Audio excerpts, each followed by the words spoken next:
mas matimangat kung ano ba dapat masunod. Sigaw ng puso, bulong ng isip, kung mga ingay na sa'kin ay gumugulo. Kaya palagi akong tuliro, sapagkat hindi alam ang pipiliin ko.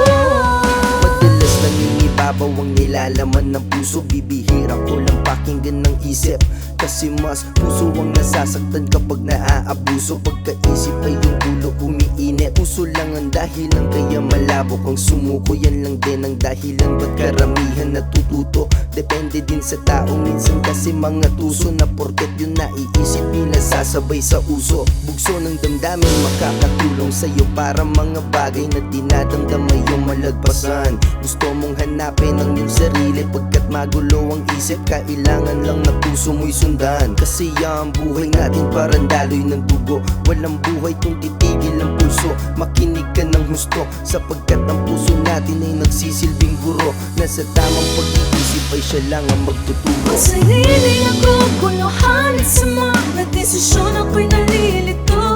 Kung alin sa dalawa ang mas matimangat, kung ano ba dapat masunod. Sigaw ng puso, bulong ng isip, kung mga ingay na sa'kin ay gumugulo. Kaya palagi akong tuliro, sapagkat hindi alam ang pipiliin ko. Di gagana ang damdamin kung kalaban mo ang isip. Emosyong di kontrolado, kaya sanay manahimik. Kaya nga nauudyok ang sariling mabalisa, sapagkat imbes na utak puso na nagdidikta. Sa sistema na rin natin na nakakadismaya. Kung kulang ang nalalaman mo, ang bilang mo'y wala. Tandaan na kahit sa politika man ang usapan, na uto ka rin ng mga taong iyong napusuan. Kahit tema ay pag-ibig, kailangan na ang kokote. Sarili wag ipilit kung hindi ka na pinili. Utak ay ipihit, unahin dapat sarili. Dahil ikaw din kawawa kung puso na lang palagi. Ika nga nila kaalaman ay hindi mananakaw. Lunod ka sa problema kung sakali na mababaw. Kalawakan isip naman parang bulalakaw. Ang utak na sa taas, kaya nga dapat mangibabaw. Ang sarili ako kuluhan at sa mga desisyon ako'y nalilito.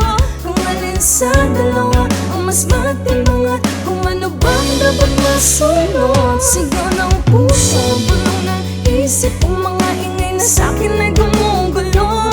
Kaya palagi akong tuliro, sapagkat hindi alam ang pipiliin ko. Nabingi niya ang sarili dahil lang sa dahilang di alam kung anong boses ang dapat na pakinggan. Ang sinisigaw ba ng aking puso na nahibang, o binubulong nitong isipan ko na makinang nagpapaandar sa aking pagkatao ay madalas di nagkakasundo sa mga plano. At kaya naging mainit ang kanilang pagtatalo, sapagkat ang kagustuhan ay hindi na naghahalo. Ang utak at ang pusong debate ay malimit na ugat sa mga bunga na mali. Ang pagkakasalungat na parang araw at gabi ng mga desisyon ay katauhan ng naging saksi. Kapag di na magkamayaw ay kailangan mong mamili, upang sa kanilang banggaan ay di ka maipit. Alin man sa dalawa ang iyong ibig na mapili, ay ayos lang basta ikaiinam ng sarili. Ang sarili ako kuluhan at sa mga desisyon ako'y nalilito. Kung alin sa dalawa ang mas matimangat, kung ano ba dapat masunod. Sigaw ng puso, bulong ng isip, kung mga ingay na sa'kin